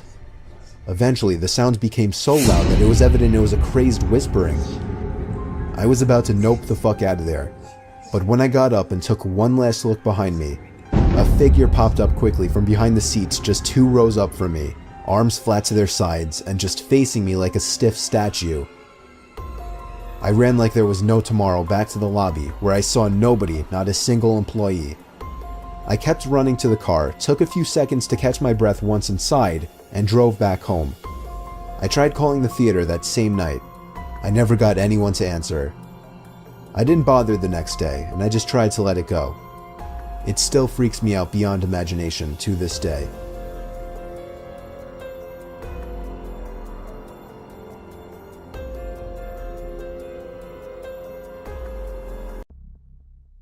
I hike very frequently and was on a trail and about 8 miles from the nearest gravel road.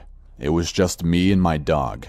Just to note, I've hiked these trails frequently and have only seen other people during mushroom hunting season and only near where the parking patches are, and this was in January, so it was freezing cold and there were no mushrooms. I'd been going at it for almost 2 hours when I stumbled upon a pile of bones.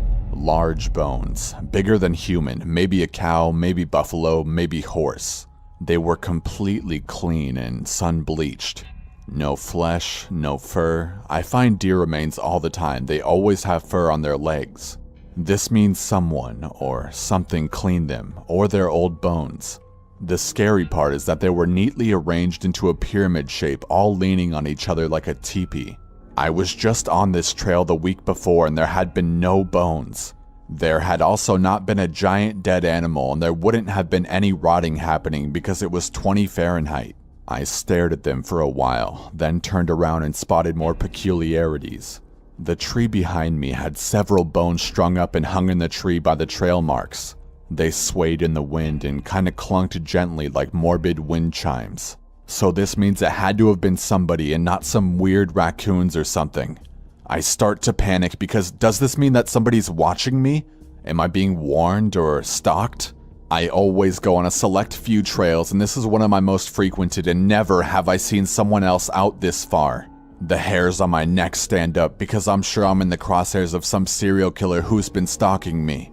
I walk with my headphones in. He could have followed me for weeks and I wouldn't have known. My dog freezes and points towards a different large tree 10 yards away. The hair of her scruff raises and she starts to growl and creep toward the tree.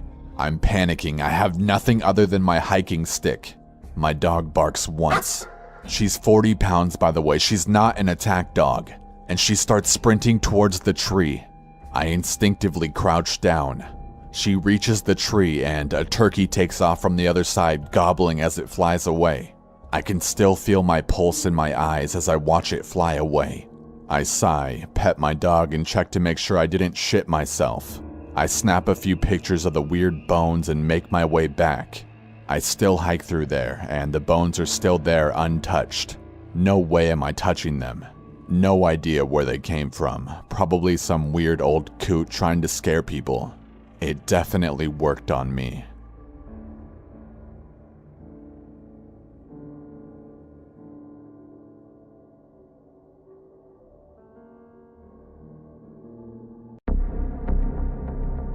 When I was just a little boy, I had an imaginary friend. Well, at least I thought he was an imaginary friend. Today, I'm not so sure. I would see him from time to time around my house. He was a man and he lurked in the shadows. He was completely black from head to toe and his skin was charred and pockmarked, like a burnt match. I couldn't make out his face or any other features. All I could see were his red eyes. He had the most terrifying red eyes I've ever seen. And even now, when I think of them, it gives me the chills. He appeared at random and without any warning. I would be playing with my toys and all of a sudden he would be there. He never made a sound. He never said a word. He never did anything except stand there staring at me and smiling. Then he would vanish as quietly as suddenly as he had come. As time went by, I got accustomed to his presence. It got to the point where he would just appear and I would just glance at him, then go back to playing with my toys. I could always feel his eyes as he was just standing ever so close and ever so far away at the same time. My family knew about him, but they never saw him themselves. My mother and father thought it was cute that I had an imaginary friend, but when I described him to them, they got a little creeped out. My sister was the only one who believed me. She's the only one who believed he was real, and she said it scared her. One time, I had just finished going to the bathroom and I started washing my hands. I was standing on a little stool so I could reach the sink. All of a sudden, I saw the man out of the corner of my eye. He was walking up the stairs.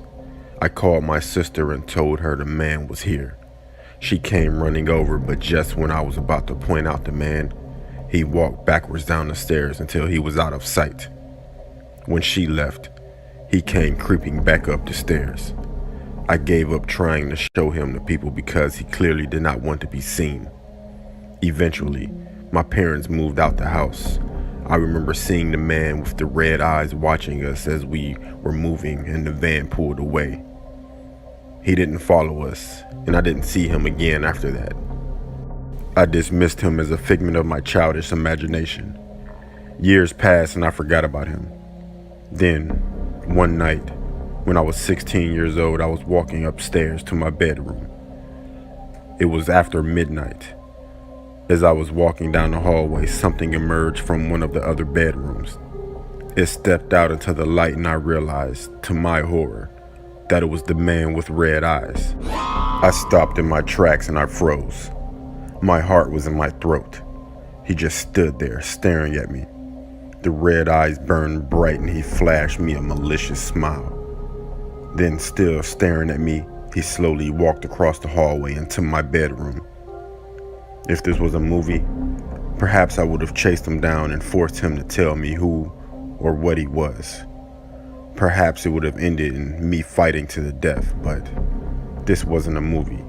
It was real life, and I did neither of those things. I simply turned around, ran back down the stairs, and fled from my house. I sat on the curb outside, shivering and shaking until dawn arrived. I haven't seen him again since then.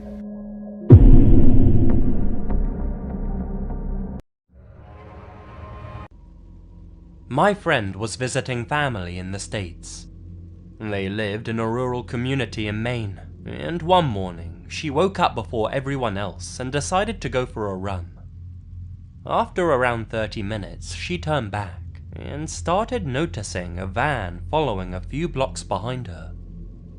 She thought it was strange, so she started turning down a few streets, with the van following every move. She started sprinting, and the van sped up too. She ran to the first house she could find and started banging on the door. No answer. She hopped the fence and started banging on the back door. The dog in the house started barking at her, but still, no one answered. She jumped into the empty pool in the backyard and hid while dialing 911. She could hear that the van had parked in front of the house, and a man started calling out to her, offering her a ride home. The dog in the house was now barking like crazy, and the man left after about a minute. Police showed up and took her back to her family's place. She gave a report, and they identified the van from a nearby HVAC business. It had been stolen earlier that day, and the same man was arrested in the next county at a gas station. I've never been a person to think that skinwalkers are real until 1 week ago. Last week I went camping with my mom and we were in Strawberry, Arizona. We were going to be camping for the weekend starting Friday night to Sunday afternoon. We arrived at about 6 o'clock and it was already dark. My mom started a small fire and we got working on putting up our tents. We got that done about 30 minutes later. We had our dinner, some s'mores, and went to bed. I woke up at 10 as I needed to go pee, so I got out a flashlight and went out to pee. A few moments later, I started walking back to my tent and I heard something scratching on what I assumed was wood.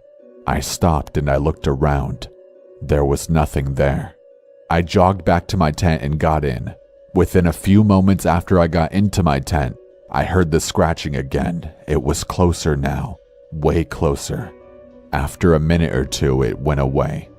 I fell asleep 15 minutes later. I was awoken to a loud screech. It sounded like it was within 20 feet of us. I didn't dare go out there with whatever that thing was. I was still half asleep and I turned on my flashlight in the tent and pointed it to the walls of the tent. Big mistake. It was attracted to my light and walked to it. I saw its silhouette come into view. It was a large figure. Everything about it seemed human at first. Then I noticed the fingers. They had what looked like to be claws instead. The height of it was larger than any person I had ever seen. Its legs were not human-like either. They looked like they belonged to a goat. It started scratching on my tent, making holes in it. I saw a part of the tall figure. Its legs were, as I described before, goat-like. I was paralyzed. The thing scratched my leg while trying to get into my tent and I kicked it. To my surprise, it didn't scratch me again whenever I did that. Then the creature started to shrink. This is the best way I can describe it. And it was what appeared to be a wolf, and it got on its back legs and ran. I shit you not, it ran on its back legs. I got a first aid kit out of my bag and wrapped my leg. The cut wasn't too deep, but it was bleeding pretty good. I got out of my tent and went into my mom's tent. She was awake and as frightened as I was. Within 15 minutes, everything was in the car and we got out of there. It was probably 3 in the morning whenever this happened, and we got home at about 5 in the morning. Let's just say I'm not going camping again for a while.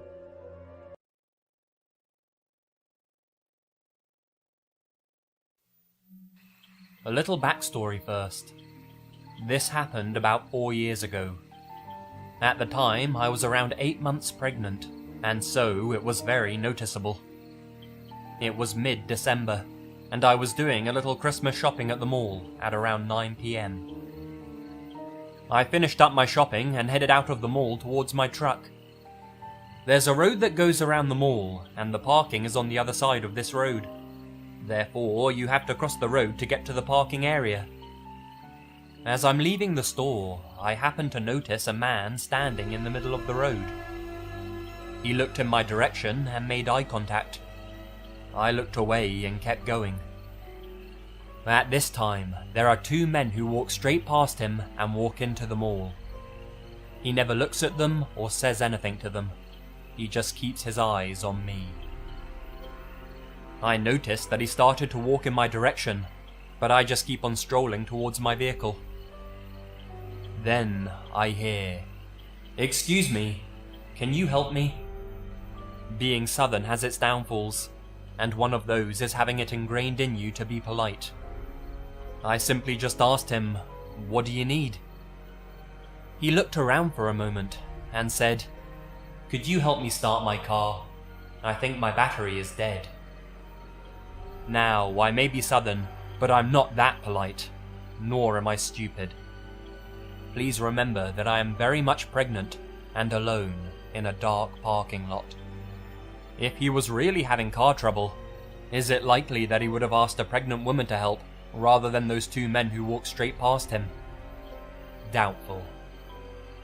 At this point, I know it's time to go, so I just say, "Sorry, I can't help," and I keep on walking, a little faster this time. I still see him out of the corner of my eye, following me.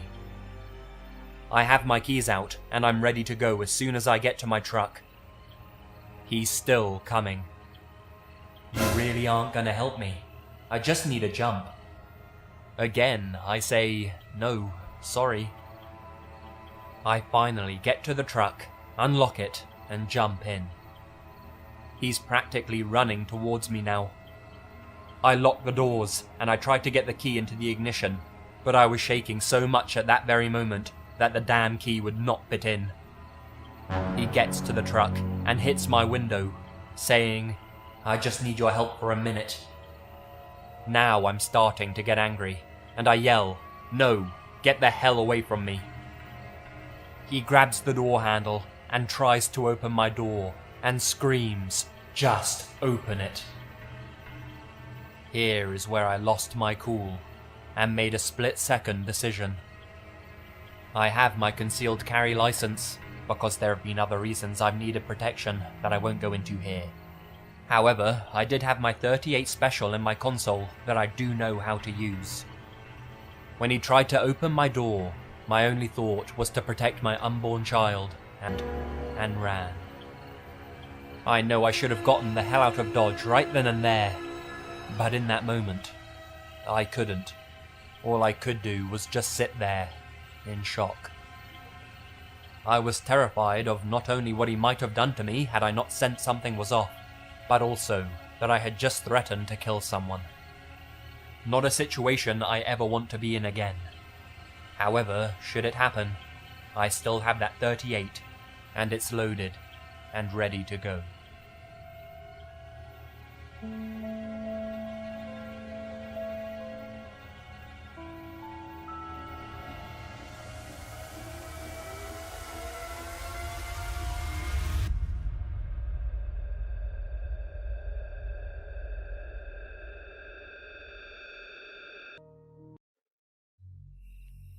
I used to work at Domino's, and I would often run into weird or freaky people while delivering. This is one of those experiences. I came to this weird worn-out house in horrible condition. The grass was tall, and it had a bunch of trash scattered throughout it. It also had a couple of windows that were boarded up. It looked completely abandoned, but the lights were on through some of the windows. I was a bit scared to go in, so I knocked on the door, and an old bald man with a mustache and glasses opened it. As he did, a putrid odor that smelled like something had died there hit me, and he began staring at me very intensely. He said, "Hello," in a very monotone way. I said hi as happily as I could act. As I handed him the pizzas, he said, "Thank you for the pizzas." He ordered 4 pies, and that kind of concerned me because it didn't sound like there was a party. I just replied with, "You're very welcome," with a fake smile. I avoided eye contact because I was very scared by this point. That's when I heard a couple of screams from another room. It sounded like children. I asked, "Who was that?" And he just answered with a straight face, "What are you talking about? I heard nothing." I knew I heard something, but I just decided to ignore it. I gave him the pizzas and he gave me the money, and all of a sudden, he just started touching my hair. He said, "Your hair's so soft and long and thick. It's just a vine." This scared me, and I pushed his hand off of me and ran back towards my car and drove away. I knew I should have called the cops, but what if those kids were just his grandkids and they were playing, and those screams were playful? Maybe he just got pizza for them. I really don't know, but I know something was off about him. I've been told that I'm a great judge of character. I hope those kids were okay. I honestly just don't want to know what happened.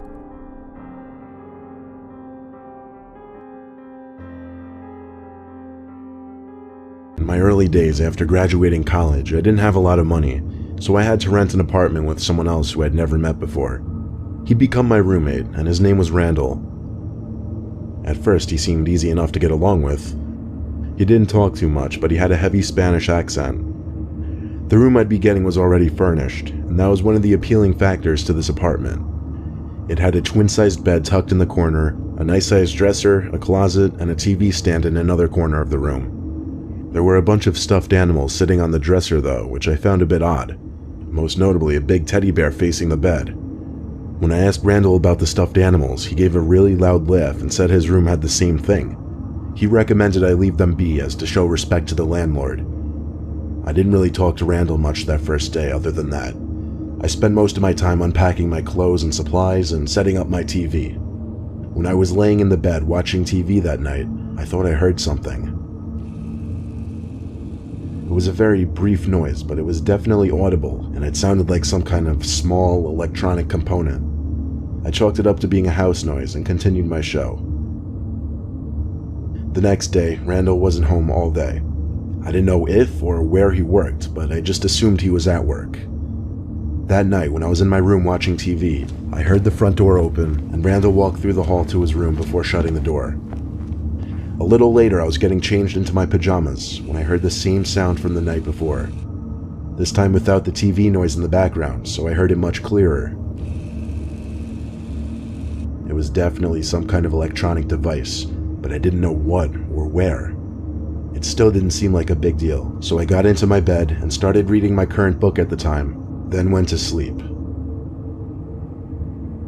The next day, I saw Randall when I came home after work, and he asked me what book I was reading. At first I didn't get the question, but then he said he was talking about the book that I was reading in my room. I looked at him in silence and confusion. I asked him how he knew I was reading a book, and he said in his heavy Spanish accent that he had to go into my room just to take something out that he left in there, and that's when he noticed the book. I asked him nicely not to go into my room anymore. Unfortunately, there wasn't a lock on the door, so I couldn't stop him when I wasn't home. That night, when I grabbed my book from under my bed, I stopped and wondered, how would he see my book if I had it under my bed? Thinking about this now creeped me out, and I was in no mood to read anymore. I looked around the room as I thought to myself, then I noticed that big teddy bear on the dresser again. How it was angled so perfectly to face me in the bed. Then I had a thought, a scary thought. I stood up and walked over to the bear, grabbed it, and looked closely into its eyes. I felt my heart skip a beat when I realized there was a camera in one of the eye holes. I threw the thing into the corner of the room and went to Randall's door and tried opening it. His door apparently had a lock because it wouldn't open, but I knew he was in there. I pounded on the door screaming his name, but he wouldn't answer. I saw the light sneaking in through the bottom of the door go dark, as I assume he turned off the light. I went back to my room and called the landlord. I explained everything and told him I'm leaving right now, and I had a valid reason to void the contracts. I packed the little amount of things I brought into my car and left that same night, never looking back. The landlord surprisingly never even came to me to collect the money for those few days I was there. Ever since that night, I have a phobia of stuffed bears. Like, I always have to turn them away so that they're not facing me.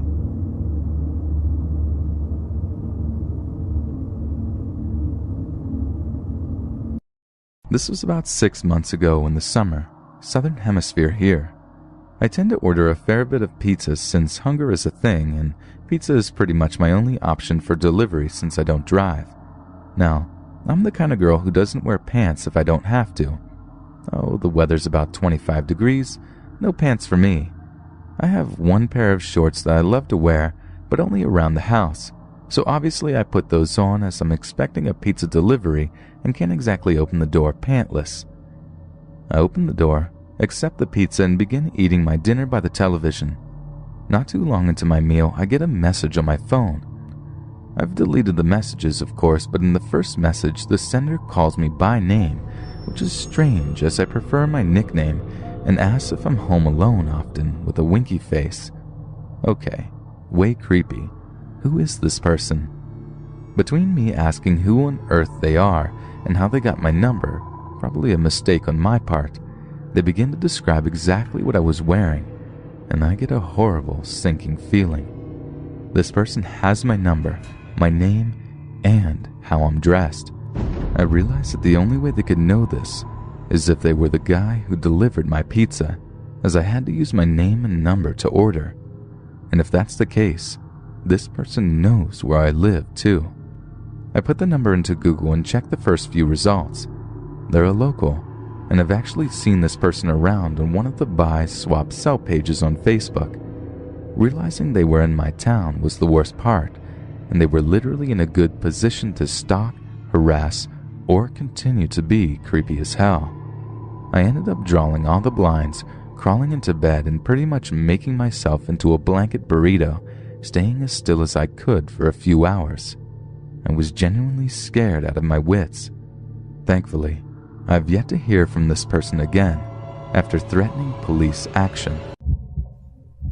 A month ago, my girlfriend and I got engaged. We moved into a new apartment and began living together. It was the first time either of us had shared an apartment, so it was a new experience for the both of us. We were deeply in love. I knew she was the one I wanted to spend the rest of my life with, and I thought she felt the same about me. Everything went well until 2 weeks ago, when I noticed that my girlfriend was acting very strange. She had become so attached to me that it felt like she couldn't stand being away from me for more than a moment. One evening, she said to me, "Darling, when you're not at home, I still feel you're near me." I didn't attach much importance to these words. I thought she was just being affectionate. However, a few days later, she told me something else. "Whenever you're at work," she said, "I often hear your voice, as if you were calling my name." This began to happen more and more as the days went by, and I started to get a little worried about her. One day, when I arrived home from work, I found her sitting silently at the kitchen table, staring blankly at the wall with a glazed look in her eyes. I grabbed a chair, sat down beside her, and asked her what was the matter. "I think there's something wrong with me," she said. "Why would you think that?" I asked. "I saw you today," she said. "You walked from the kitchen into the bedroom and then you stood back to me, staring out the window." "But I was at work all day," I said. "I know," she replied with a sigh. That's when I really began to worry. I suspected that my girlfriend was losing her mind and starting to have hallucinations. Over the next few days, she kept telling me that she saw me in the apartment when I was at work. She could even describe exactly what I was wearing. My girlfriend was also acting more and more strange. She was getting more and more quiet, and she was terrified of being left alone. Sometimes she would just sit there silently staring at me. Last night, my girlfriend was very tired and decided to go to bed early. I held her hand and sat on the edge of the bed as she was falling asleep. Just before she nodded off, she said, "You're not here." "Honey, I'm right here," I replied. "Don't worry, everything is fine." "No, you're not here," she said. "You're in the kitchen." Just then, I heard a dull noise coming from the kitchen. It sounded like a chair scraping across the linoleum. Then, I heard the sound of footsteps walking down the hallway. Fear gripped my heart, and I didn't know what to do. All of a sudden, the handle on the bedroom door began to turn, and the door slowly began to open. Maybe it's just a draft, I thought as my eyes grew wide with fear. But it wasn't a draft. The door swung open, and I saw a man standing there in the doorway. It was me. It's difficult to describe exactly what I saw. It was me, but at the same time it wasn't me. It was as if I was staring at myself in a mirror, but the other me had cold, lifeless eyes. The other me looked at me for a moment and then turned and left, shutting the door behind him. It took me a moment to recover from the shock, and then I sprang off the bed and ran after him. The hallway was empty. I checked the kitchen, then the bathroom, but he was nowhere to be found. The other me simply vanished. It was terrifying. And then, as I stood in the hallway, trying to figure out what had just happened, trying to calm myself down and convince myself that it was just a hallucination, I heard a faint voice coming from the kitchen. It wasn't my voice. It was the voice of my girlfriend. "We are here to stay," she said. "Forever." I realized that my girlfriend wasn't in the kitchen. She was lying in the bedroom, exactly where I had just left her seconds before. I was so frightened, I started trembling like a leaf. I ran into the bedroom, grabbed my girlfriend, and dragged her with me out the front door. We left in my apartment in that very moment and spent the night in my parents' house. Tomorrow, we will go back to pick up our things. I still can't understand what had happened in that apartment, but neither of us can bear to spend another night in there. Hopefully, when we pick our things up, all will be well and no one will be there.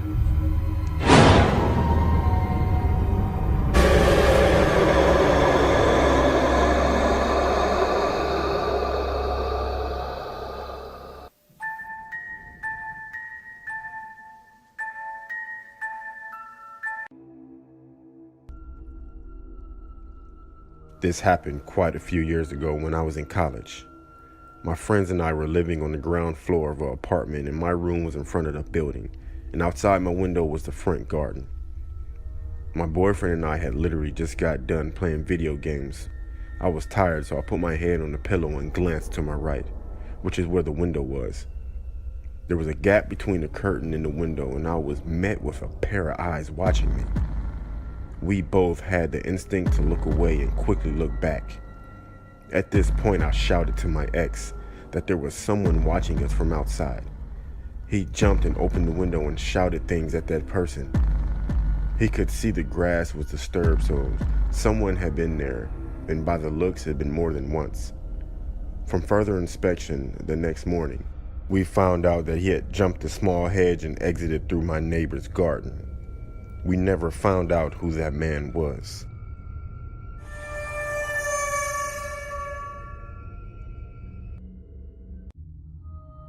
It was Christmas and I was a freshman in high school. My family has been split up for some time, so normally we trade off Christmas Day and Christmas Eve each year. And this year, I had come home early from my grandparents' Christmas party, while everyone else was at my aunt and uncle's celebrating another party. When I was dropped off, my cousins offered to stay with me for a few hours, but I declined. I thought I could watch some of my new DVDs and get some alone time in his house, which is a rarity. I had noticed an unfamiliar car parked on the street, but didn't think anything of it, considering it was Christmas Eve. Probably a neighbor's relative or something. I hadn't been home for more than 15 minutes when there was a knock at the door. I unlocked the door and opened it only a crack to see a man standing there. Dark hair, glasses, slightly overweight and dressed casually. He didn't look like much of a threat, but my stomach dropped. He asked, I was wondering about the car outside. Is it for sale? I told him I don't think so. Is there someone here I can talk to about it? I said, quite stupidly, no, you can come back another time. And I shut the door and turned the lock as fast as I could. He reached for the door handle immediately and started pounding on the door. I heard a string of profanities and the pounding stopped. Terrified, I was crawling on the floor to the phone, hoping he wouldn't be able to see me through one of the windows. Then I heard the noises. Our house has an open garage door, and it led through to the laundry room, where the door lock was broken and no one had bothered to fix it. Just then I heard a man yell and I saw the man through the window run to his car and drive off. My uncle had gotten him, just in time, and he scared him away. Who knows what would have happened if he hadn't made it home in time. Sadly, we didn't get the plate number, and nothing ever came of it. But I'll never be home alone again on the holidays.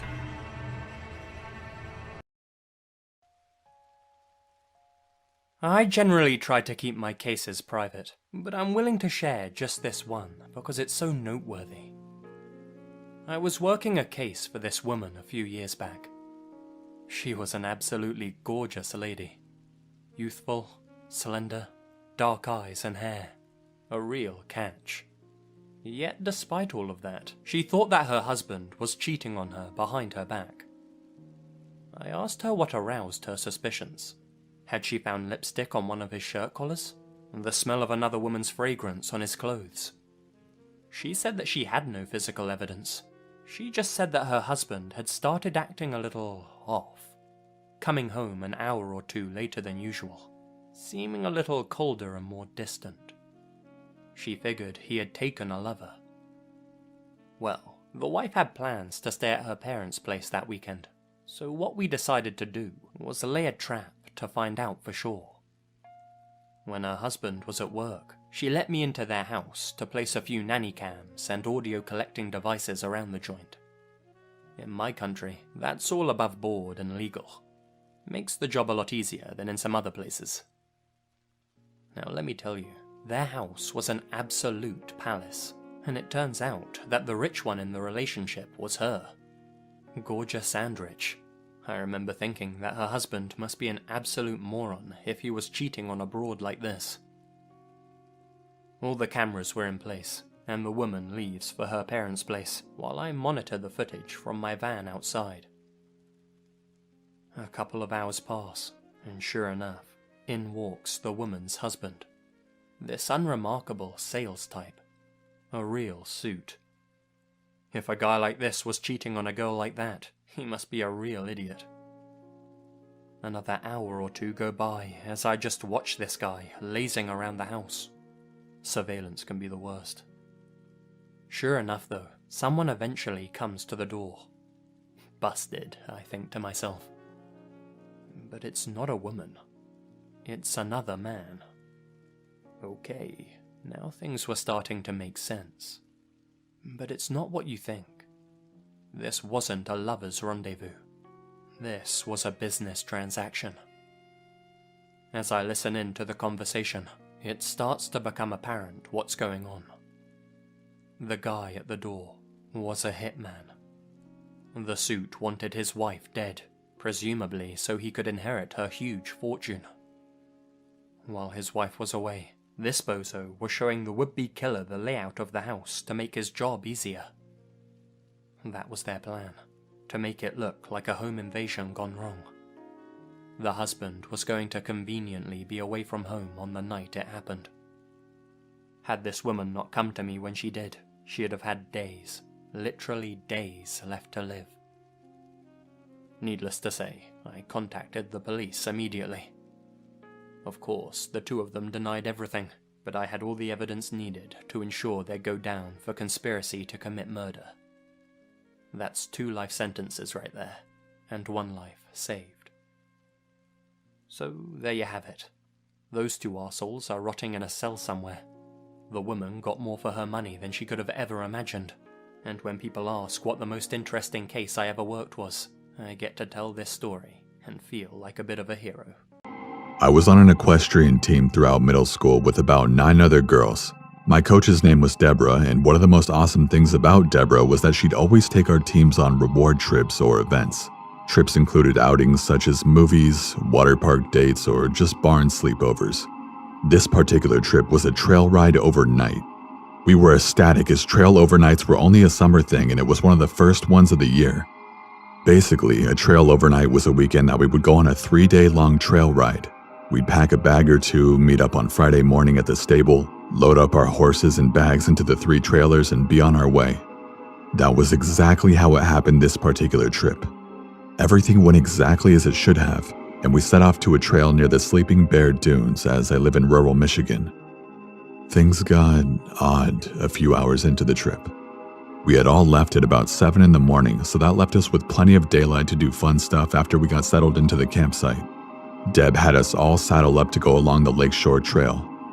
Once everyone was in the saddle, we set off on a narrow, single-file-only trail that wound through some woods and eventually would lead us to an overlook of the beach. I was completely in my zone. My horse, Aries, was not. It was like he and a few other horses were sensing something that nobody else did. But we chalked it up to being in a new place that we had never camped before. Being that Aries was a Mustang, I thought maybe his wild instincts were kicking in after a few years of being domesticated as well. At about 7 o'clock that evening, while Deb and the stable hand Carla cooked up hot dogs and the rest of us had to come back from swimming, I decided to take Aries out for a quick trot and a loop around the campsite in hopes to calm him down. I grabbed my helmet and mounted up, not bothering to grab reins or saddle up, and just tied the lead rope to the other side of his halter. The ride went how I expected it to, with Aries acting up, although this time his behavior was different.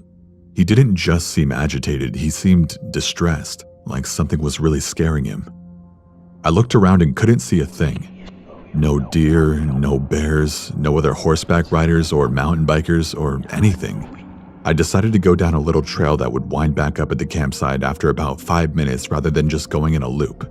This is where it hit the fan. We had been going for about 2 minutes on this little trail when I started feeling funny, like we were being watched. I turned around and nobody was there. At one point of the trail, we came across a big boulder, and this was where Aries stopped completely. No amount of nudging or encouragement budged him. He absolutely refused to go any further. I slid off his back and tried pulling him to no avail. That's when I noticed where his eyes were focused. He wasn't looking at me, but over my shoulder. Slowly, I turned around and saw a tall, dark figure about 50 yards away, maybe less, standing ahead of us on the trail, not moving, even though I'm sure he heard us. I didn't know what to do. Was he a hiker? It was obviously a man, but he had no pack, no bike, nothing. He was holding something in his hand, though. A walking stick, maybe. I didn't want to bother him or go near him as his presence had given me the creeps. I whispered to Aries that we were going back and slowly climbed on. As soon as I was situated and I looked back at the man, though, my heart dropped. The figure had turned towards us, watching. I could tell because I could faintly make out the zipper of his jacket. There was no doubt he had seen and heard us, so there was no point in trying to be subtle. I offered a wave, trying to signal I was out of there and wouldn't be a bother. Aries was more than happy to oblige. When I looked back again, my heart dropped even further and I froze. The figure was getting larger. The man was chasing us, running at full speed. I saw what was in his hand, a machete? It couldn't be, but it sure looked like some kind of weapon.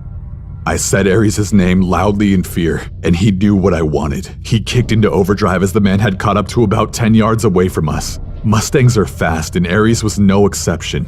That made hanging on without a saddle a bit difficult, but I somehow knew that if I fell, my life was over. And just my luck, I did fall. Aries had put some distance between us and the man to where I could no longer hear or see him, but it didn't take long for the machete guy to come within hearing range. The man came up over the hill of the trail and spotted me immediately. I knew I was doomed. The man started towards me, and before I could bolt, I heard the thundering sound of hooves speeding in my direction.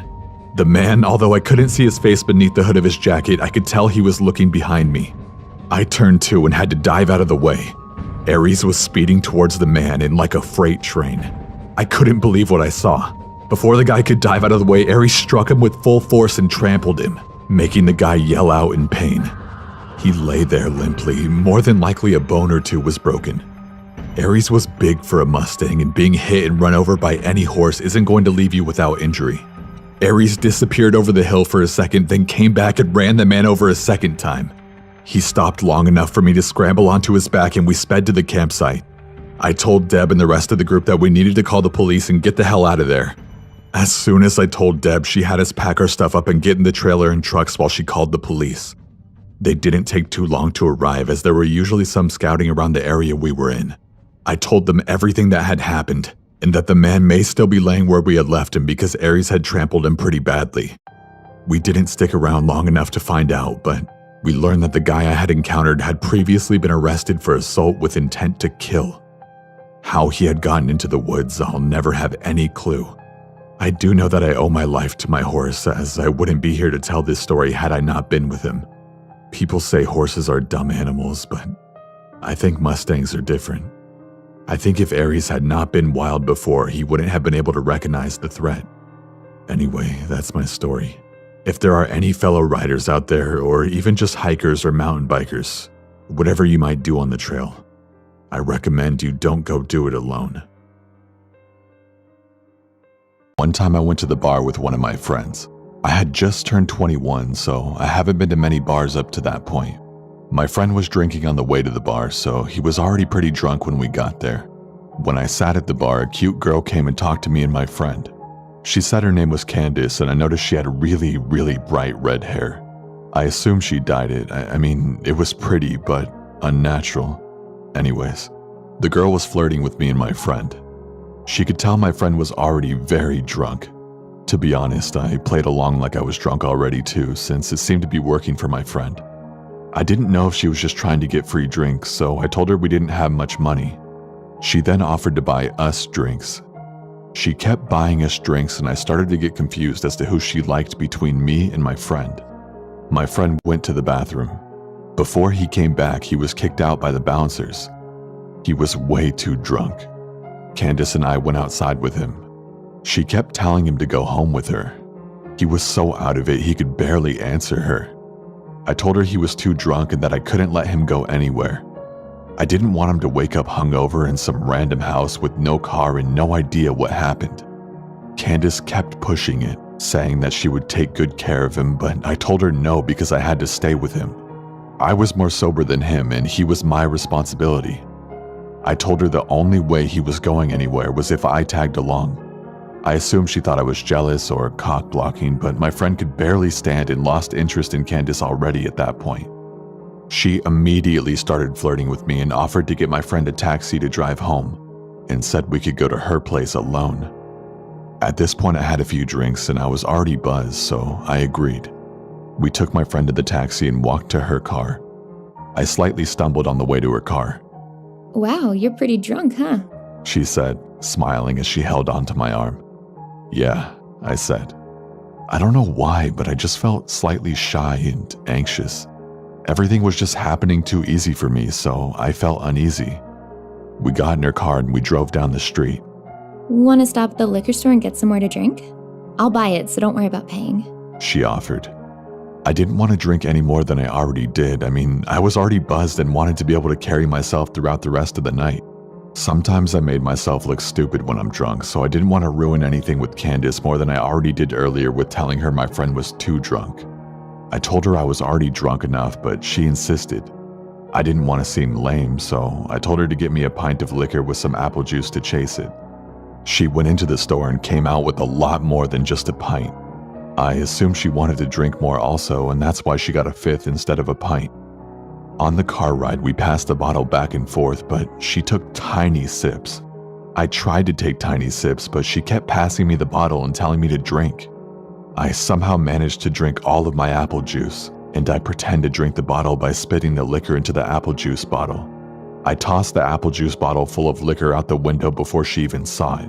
I didn't want her to know that I was acting drunker than I was. I mean, she actually believed I was sloppy drunk when I was simply buzzed.